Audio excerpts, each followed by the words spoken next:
Bonsoir très chers téléspectateurs, nous sommes très heureux de venir partout vous nous suivez pour votre nouveau numéro de genre et volontariat. Vous nous suivez de Aru, Makiso, vous nous suivez de Beni, à Walungu, vous nous suivez de Makiso, vous nous suivez de Bongandanga, de Kinshasa, vous nous suivez de Lomé, vous nous suivez de Burkina Faso, vous nous suivez à Paris, à l'Illinois, Dallas. Soyez le bienvenu dans votre nouveau numéro du magazine Genre et Volontariat. Nous avons une culture, l'UNESCO soutient la culture, les structures des Nations Unies soutiennent la culture. Est-ce que nous avons une identité sur le plan culturel?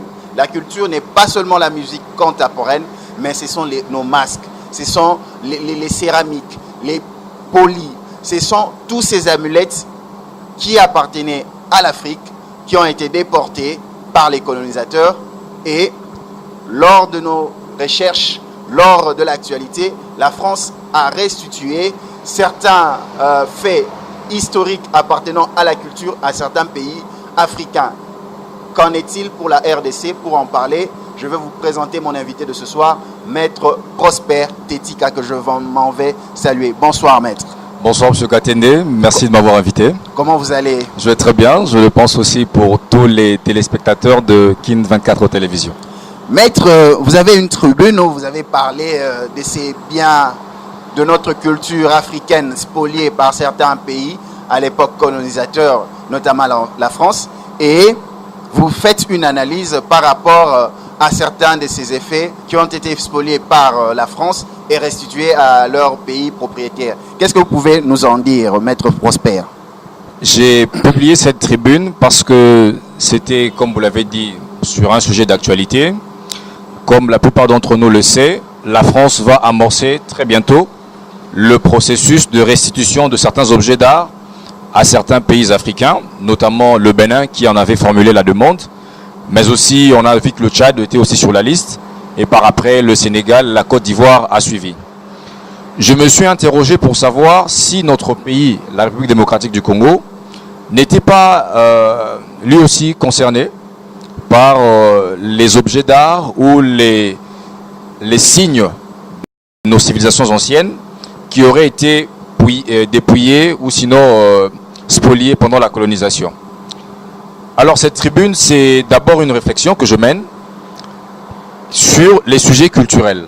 Parce que, vous l'avez dit tantôt, on parle assez peu de la culture dans notre pays. Et très souvent, lorsqu'il faut parler culture, on réduit le concept culture à la musique de notre temps. Et ce problème vient du fait que, déjà, le concept de l'histoire n'est pas très présent dans notre vie, dans notre quotidien et surtout pas dans l'opinion publique. Parce que même dans notre système d'éducation, on a un peu trop laissé vide le concept d'histoire. Et aujourd'hui, lorsqu'on parle de l'histoire de notre pays, on pense que cette histoire commence au 30 juin 1960, lorsqu'on a chanté l'indépendance Tcha-Tcha, Toubakidi, et c'est en ce moment-là que nous étions devenus Congolais. Notre histoire commence bien avant. Même pas en 1885 lorsque le colon arrive, encore moins en 1489 lorsque l'on parle de l'embouchure du fleuve Congo. Mais notre histoire, c'est aussi l'histoire de l'Empire Lunda, c'est aussi l'histoire du Congo, c'est l'histoire des Azandés, c'est l'histoire des Kuba, des Luba, ainsi de suite. Alors il faut que l'on remette cette histoire-là au cœur de l'enseignement. C'est l'appel que je fais à travers cette tribune et plus largement, j'envisage que notre pays également procède à l'amorcement du processus de restitution d'objets d'art. Mais un processus qui doit être stratégique. Parce qu'il ne suffit pas de dire, voilà, il faut que la Belgique nous rende, par exemple, tous les objets d'art qu'il y a dans les musées belges, mais il faut que nous-mêmes, nous puissions redéfinir certaines choses, que nous puissions à l'interne tracer un certain schéma qui s'inscrit dans l'ordre du culturel. Ce schéma, c'est par exemple convoqué à l'instar de l'écrivain Didier Moumengi, par exemple, qui propose les assises culturelles, les états généraux de la culture. Ces états généraux de la culture qui auront pour but notamment de faire un plan, de faire un cahier de charges, de faire, je dirais, dessiner une carte culturelle qui va de la valorisation des cultures qui sont nôtres à l'interne, mais aussi, moi je propose la perspective d'une restitution d'objets d'art congolais qui se trouvent aujourd'hui en Europe et ailleurs. Maître Prosper Tetika, les téléspectateurs qui veulent en savoir plus, on commence par les débuts. Pourquoi ces effets ont été spoliés? Il faut retracer le contexte de cette spoliation. Déjà, il faut dire que lorsque nous sommes ce que nous sommes, ou nous étions ce que nous étions bien avant, l'Afrique, l'Europe, ainsi de suite, tous les continents du monde avaient leur civilisation dans leur part. Et la délimitation, sinon les délimitations que nous avons aujourd'hui dans nos pays, sont les délimitations qui sont venues bien après, notamment au 19e siècle. Mais au 13e, au 12e, au 11e siècle, nous existions. Nos ancêtres existaient. Lorsque l'on parcourt par exemple l'histoire du royaume Congo, on voit que la stratographie du royaume Congo, c'était une stratographie géographique qui vient du Congo actuel, notre République démocratique du Congo, le Congo voisin, l'Angola, ainsi de suite. C'est dans ces contextes-là que ces objets d'art ont été spoliés. C'est-à-dire lorsque l'homme blanc arrive, il trouve des civilisations établies, il trouve des organisations établies, il trouve vraiment rien de particulier qui soit de son côté. Seulement que la touche est purement africaine. Il nous trouve avec nos masques, il nous trouve avec nos bustes, il nous trouve avec notre culture, il nous trouve avec notre religion ou nos religions. Et c'est dans ces contextes-là que l'on nous a peut-être fait croire qu'il s'agissait d'objets qu'il fallait rejeter parce qu'il fallait migrer à une autre civilisation qui était une civilisation d'importation. Et c'est dans ce processus-là. Et dans le rapport qui a été produit par les universitaires, il y a deux universitaires, un français et l'autre sénégalais, le rapport Savo-Sarr, ce rapport-là décrit par exemple pour le cadre des colonies françaises les processus de spoliation. On a parlé des vols, des cas de vol, donc on a volé, on a pillé. On a aussi parlé des cas d'acquisition à des prix dérisoires, donc dans ce marché ou de troc où on faisait le commerce avec le sel, avec les biens qui revenaient de l'Occident, on pouvait facilement dire, voilà, vous nous donnez tel masque, vous nous donnez telle peinture, telle sculpture, et en retour, on vous donne du sel. Alors qu'aujourd'hui, lorsqu'il faut faire une vente aux enchères d'un objet d'art en France, en Belgique ou ailleurs, c'est autour des millions. Alors, c'est ce patrimoine culturel qui nous a échappé dans des procédés divers qui n'ont rien de correct, rien d'illégal, qu'il faut entendre retracer, repérer et pourquoi pas amorcer le processus de restitution. Par là, vous voulez dire que l'Africain de l'époque n'était pas assez informé sur la qualité, sur la valeur même du bien qu'il cédait, soit qu'on peut dire de manière par manque d'information? Bon, ce serait peut-être trop dur d'estimer que l'Africain de l'époque n'était pas assez éveillé pour se faire duper. Mais je voudrais simplement expliquer à ceux qui nous suivent qu'il y a tout un contexte par rapport à cela.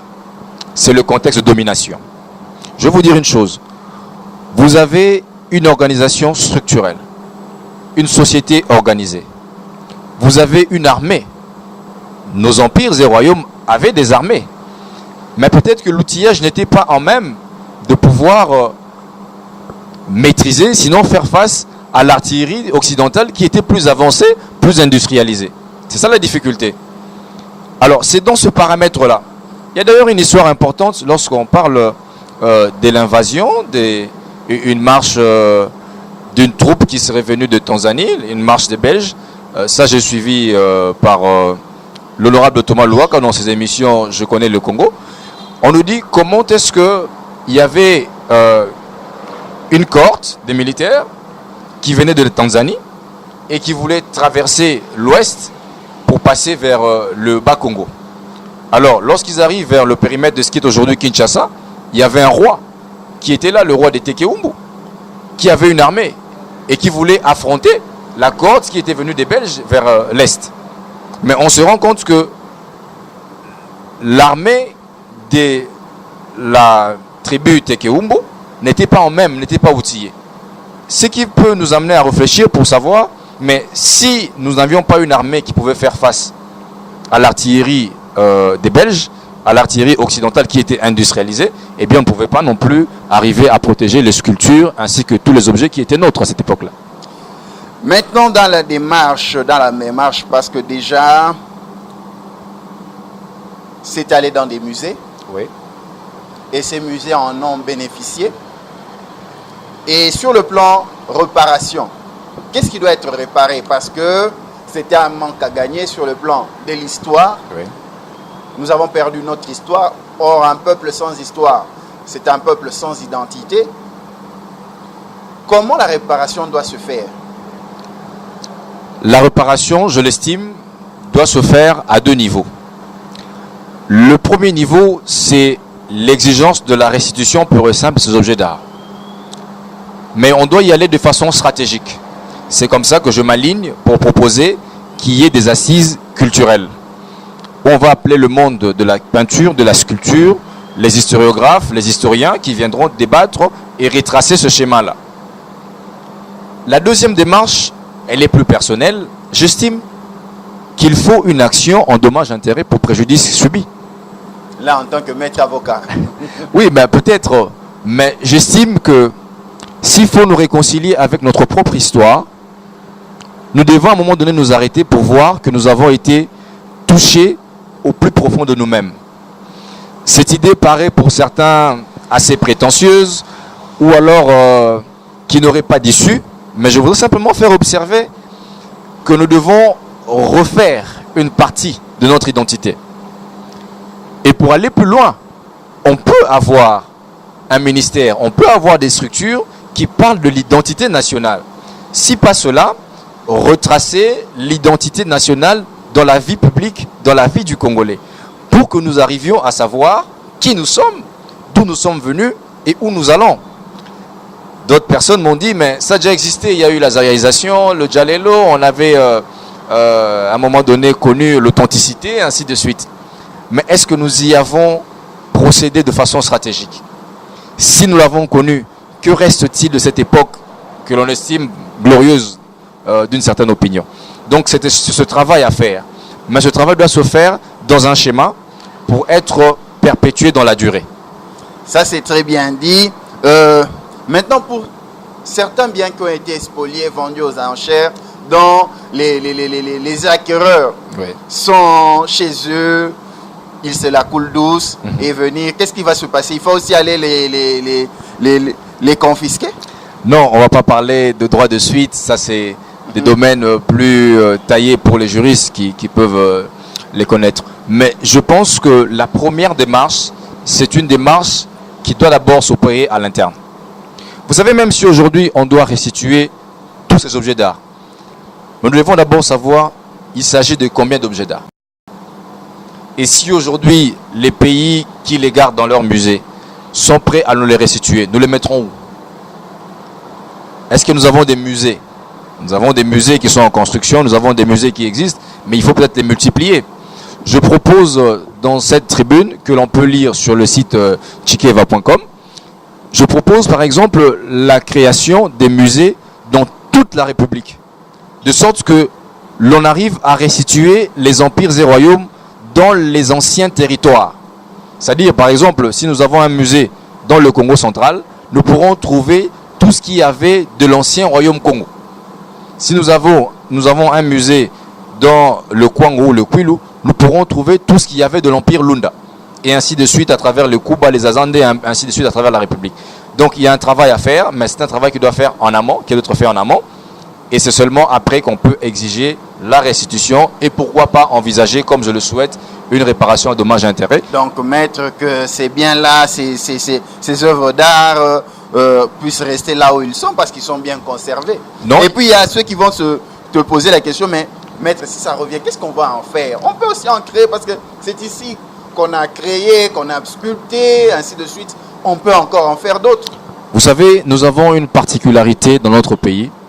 Nous avons un pays de génie. La République démocratique du Congo a une immensité de talents. Soit dans la musique, dans la peinture, dans la sculpture, dans l'art dramatique, ainsi de suite. Nous avons cette immensité de talents et je dirais même une infinité d'imagination. Mais on doit comprendre une chose, que ces patrimoines culturels est nôtre. Ce sont nos biens, ça nous appartient. Vous savez par exemple que le monde occidental a été tellement ingénieux que depuis les patrimoines culturels qui ont été spoliés ici, à intégrer les patrimoines culturels de ces pays-là. Et qu'est-ce que les lois de la plupart de ces pays disent? Ces lois disent par exemple que le patrimoine est inaccessible, incessible et intransmissible. Ça veut dire qu'on ne peut pas céder les biens qui composent le patrimoine culturel à qui que ce soit. Mais il faut bien changer ces lois. Mais si on peut prendre le prétexte de dire que l'essence est bien où ils se trouvent depuis parce qu'ils sont bien conservés, nous devons créer les conditions de bonne conservation à l'interne. Comme je dis, nous devons créer des musées au standard international. Comme on est en train d'en construire, je vois un sur le boulevard Triomphal. Il faut qu'il y en ait autant à travers la République. Nous devons créer des conditions sécuritaires. Et il y a une touche importante. Lorsque ces patrimoines culturels seront restitués ici, nous devons être amenés à revoir notre programme d'enseignement. Nous devons retracer la culture au cœur de l'enseignement. Nous devons faire revivre les gloires des anciennes civilisations de notre pays à la jeunesse actuelle, aux générations à venir, pour que nous grandissions avec un autre état d'esprit, que nous comprenions que c'est ici dans notre pays que sont parties les mathématiques, à travers les bateaux d'Ishango dans la rive du Lualaba, que nous comprenions que dans notre pays, nous en avons connu autant en travers de gloire et de guerre, que l'on comprenne qu'est-ce qui a été la bataille d'Ambwila du royaume Congo, que l'on comprenne c'est qui Nzingankuvu, c'est qui Manikongo, que l'on comprenne c'est qui l'auteur du royaume Kuba, du royaume Lunda, des Azandais, ainsi de suite, que l'on comprenne la valeur des masques Chokwe, et ainsi de suite. Mais, maître Prosper Tetika, comment on va y arriver s'il faut étudier l'Empire ottoman, les Byzantins? Comment on va y arriver? Parce que déjà dans nos maisons, on n'en parle pas. Bien sûr. Si vous allez dans les maisons de chaque téléspectateur qui nous suivent maintenant là à Kinshasa, en RDC, vous leur posez la question, quel est l'arbre généalogique de leur famille? Ils sont incapables. Maintenant, la connaissance de la richesse culturelle d'un pays, vont-ils y arriver? Est-ce qu'il n'y a pas une cassure dans la transmission des connaissances de l'identité collective congolaise? Il y a non seulement une cassure, je vais vous le dire, mais il y a même toute une tromperie organisée. Parce que l'histoire que nous apprenons aujourd'hui n'est pas notre histoire. C'est une histoire reçue, une histoire façonnée, une histoire taillée pour démontrer la suprématie d'une certaine culture qui n'est pas la nôtre. Moi, j'appartiens à la classe de ceux qui ont appris l'Empire ottoman, l'Empire byzantin, de ceux qui ont appris les merveilles d'Alexandre le Grand. Je n'ai pas eu la chance de connaître sur le banc de l'école le royaume Congo ou alors tous les empires et les royaumes qu'il y avait dans notre pays. C'est pourquoi il faut cette démarche audacieuse qui passe pas seulement par la restitution d'objets d'art spoliés, mais aussi par la refondation du système historique de notre pays. Que l'on refonde le système d'enseignement, que l'on refonde, que l'on recrée l'histoire.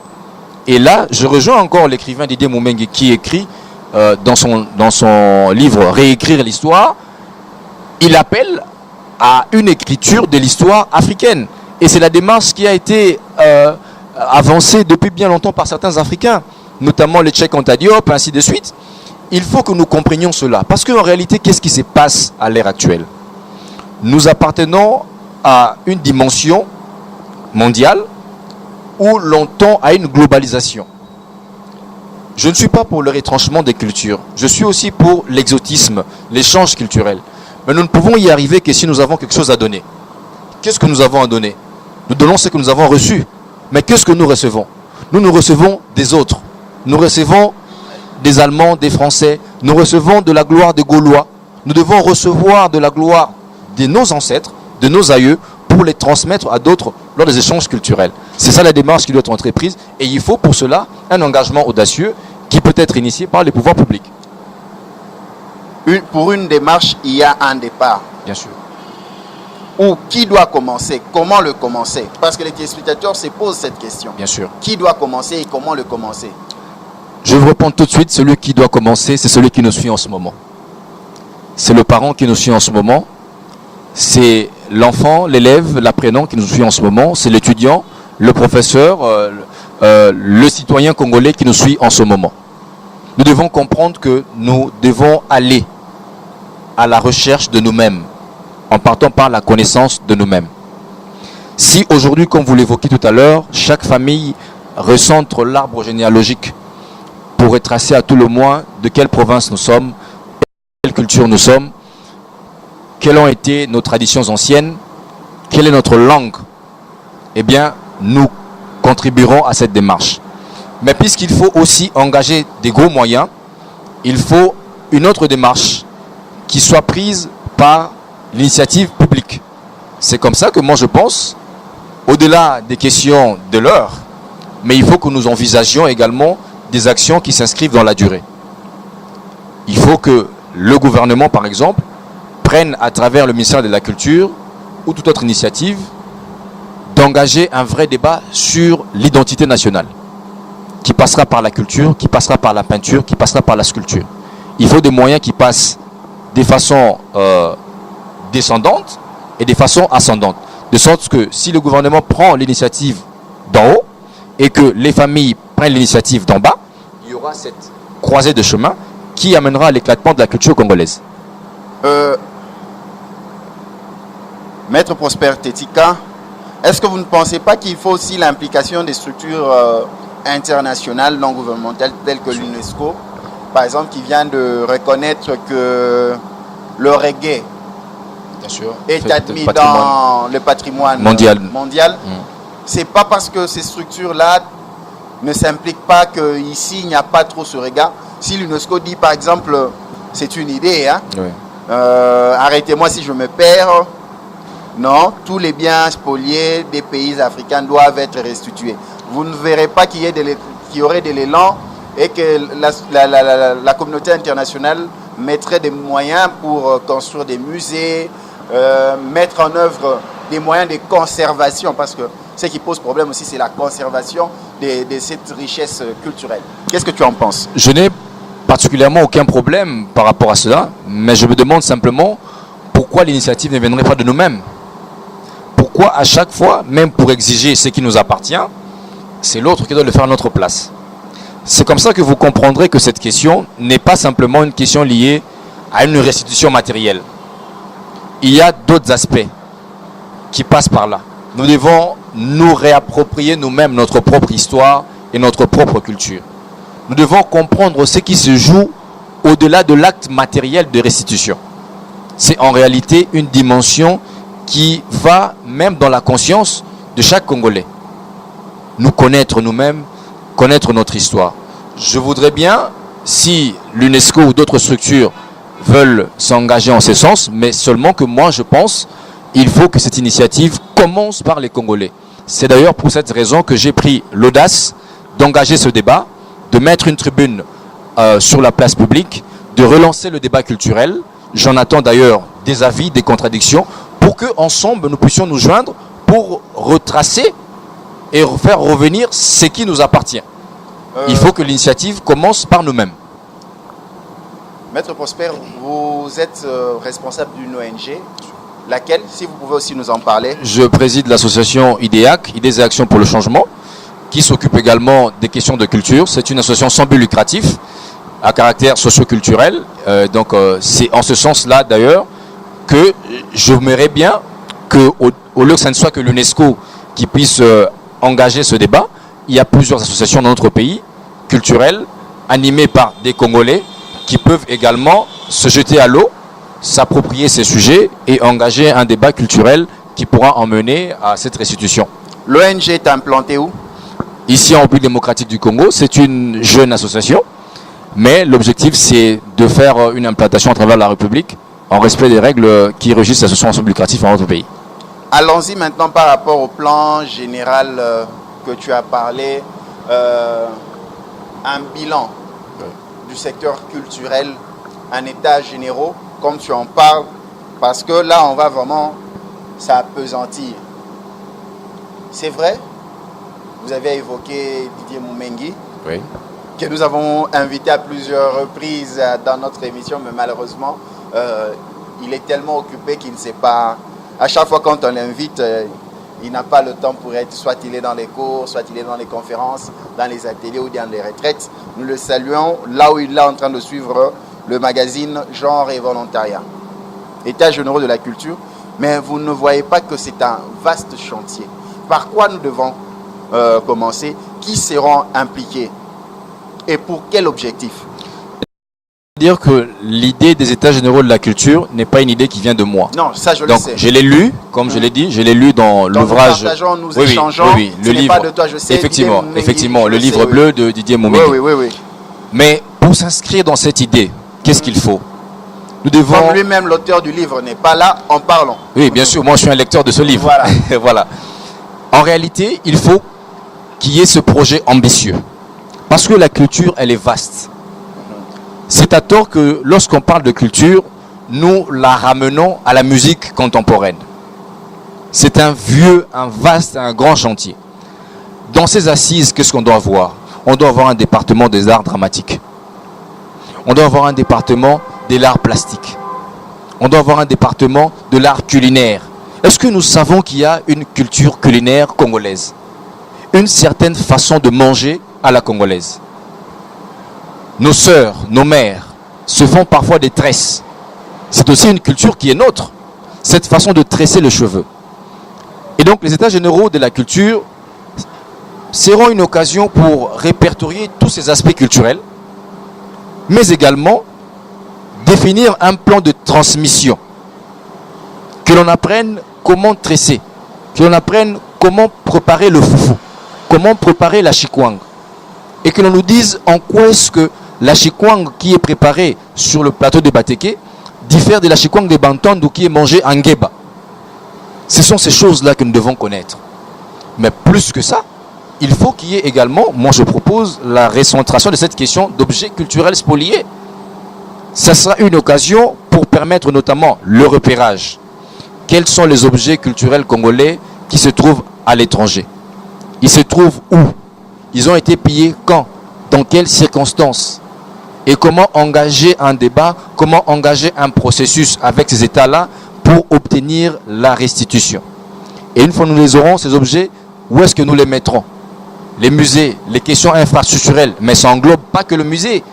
Il y a également les questions des bibliothèques, des questions des salles de spectacle culturels. Et donc l'aspect culturel, elle est globalisante.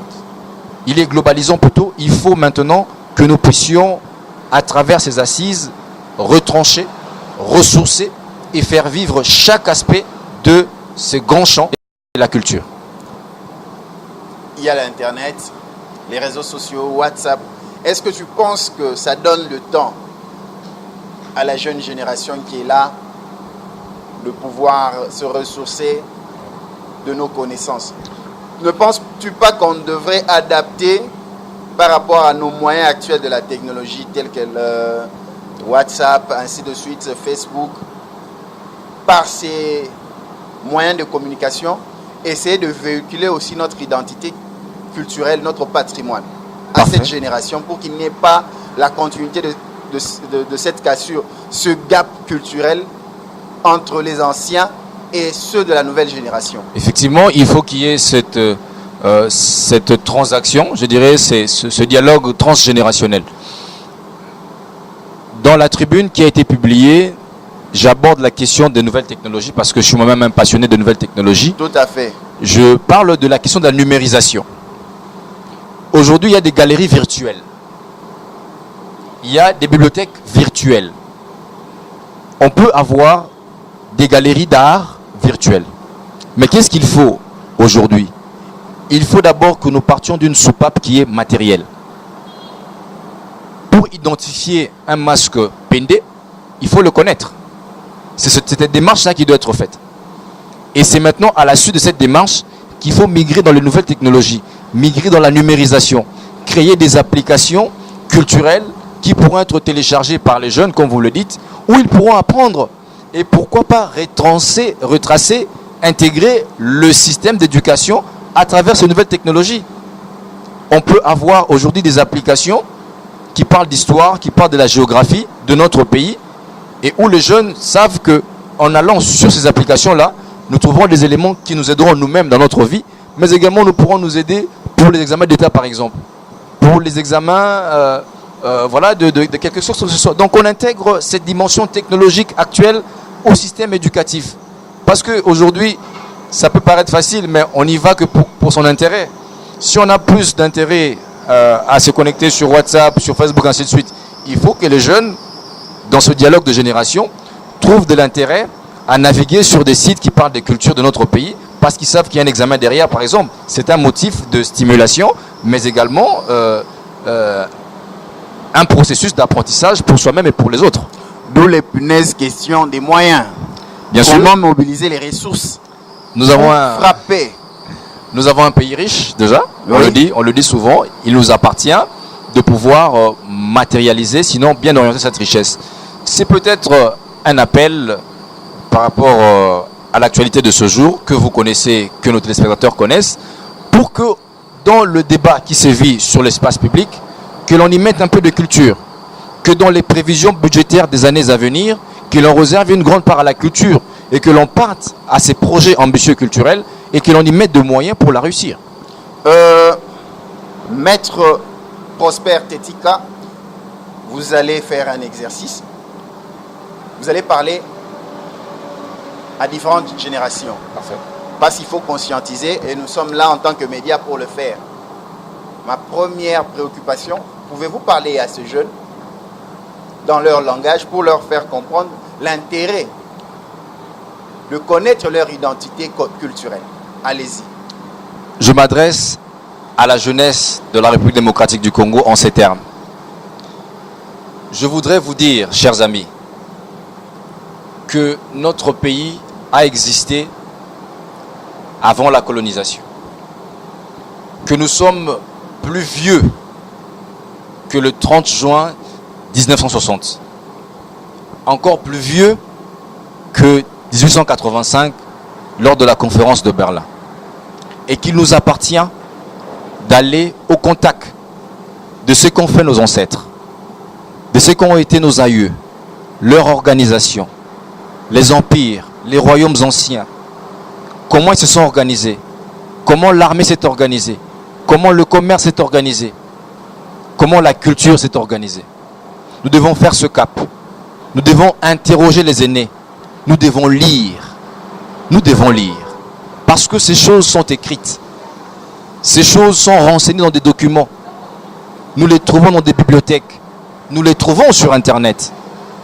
La démarche doit être d'aller au contact. Si on a là ces contacts-là, que nous comprendrons que les mathématiques sont nées ici. Que nous comprendrons que nous avons gagné des batailles. Que nous comprendrons que nous sommes forts. Que nous comprendrons notre vraie identité, notre propre identité. Et parce que c'est de nous qu'il s'agit, nous les jeunes, nous aurons des moyens nécessaires pour affronter l'avenir et réussir l'engagement du serment que nous avons fait devant le monde de rendre notre pays plus beau et encore plus beau qu'avant. Là maintenant, le même exercice, là, vous l'avez fait par rapport aux parents, à ces adultes de la communauté qui doivent transmettre leur patrimoine, leur héritage culturel, mais qui ne le font pas. Aux adultes, aux ancêtres, aux aïeux, aux références, je dis et j'appelle au dialogue intergénérationnel. J'ai demandé aux jeunes de s'approcher vers les vieux pour apprendre. Mais j'aimerais également demander aux vieux de nous mettre dans le bain, de nous inculquer, de nous déposer ces connaissances. Ils détiennent l'immensité des ressources dont nous avons besoin. Et nous avons besoin de ces ressources pour avancer. L'énergie, peut-être eux n'en ont pas, mais ils ont la connaissance essentielle qu'il nous faut pour que nous puissions avancer. Ainsi, je voudrais demander aux vieux de nous transmettre ce qu'ils savent, de nous transmettre la connaissance qu'ils détiennent, parce que cela va nous aider, de nous encadrer, de nous orienter, de nous guider. C'est lorsque l'on aura concilié ces deux démarches, nous connaîtrons qui nous sommes et nous avancerons comme il faut. Très chers téléspectateurs, nous prenons notre dernière ligne droite des échanges si riches avec Maître Prosper Tetika, dont l'éloquence n'a nul égard. Nous l'en félicitons. Merci. Il est jeune, il défend ses idées, ses idéaux pour le bien-être de la culture congolaise et aussi en tant que président du NALSBEL. Quel est le message qu'on peut retenir de Maître Prosper Tetika dans ce numéro du magazine Genre et Volontariat? Le message qui peut être retenu, c'est le message de la relance du débat culturel dans toutes ses formes. C'est le message de la prise en compte de la culture congolaise dans toutes ses dimensions à travers la vie nationale. C'est l'appel, l'invitation au replacement du débat culturel dans l'opinion publique. C'est comme ça, en peu de mots, je veux inviter toute la communauté qui nous suit en ce moment de lire la tribune que j'ai mise sur l'espace public, qu'on peut trouver sur le site de chikeva.com. Ainsi, vous comprendrez à travers ces quelques lignes la démarche qui est la mienne. Je ne suis pas un historien, je ne suis qu'un passionné de culture. Et peut-être j'ai été baigné dans cette culture, dans ces sujets culturels un peu tôt. C'est comme ça que je pense, et je trouve, dans cette question d'actualité, de restitution d'objets d'art de certains pays à certains pays africains par la France, une opportunité pour pouvoir retracer et faire revenir le débat culturel dans l'opinion publique de notre pays, mais également pour audacieusement engager un processus de restitution du patrimoine culturel congolais qui est nôtre et qui se trouve à l'étranger. Merci Maître Prosper Tetika, je ne pense pas que ce sera la dernière fois. C'est moi qui vous remercie de m'avoir invité. Mention spéciale à nos deux téléspectatrices qui suivent régulièrement notre magazine. Là, je vois Mireille Bomolo ici à l'Hacienda. Et je salue Ilanga Christelle, la mongo préférée. Merci à ma grande famille du magazine Genre et Volontariat. Merci à Anthony d'Hacienda qui nous permet de tourner ici. Quant à moi, je vous dis à la prochaine. Merci de nous avoir suivis. À la prochaine. Ciao.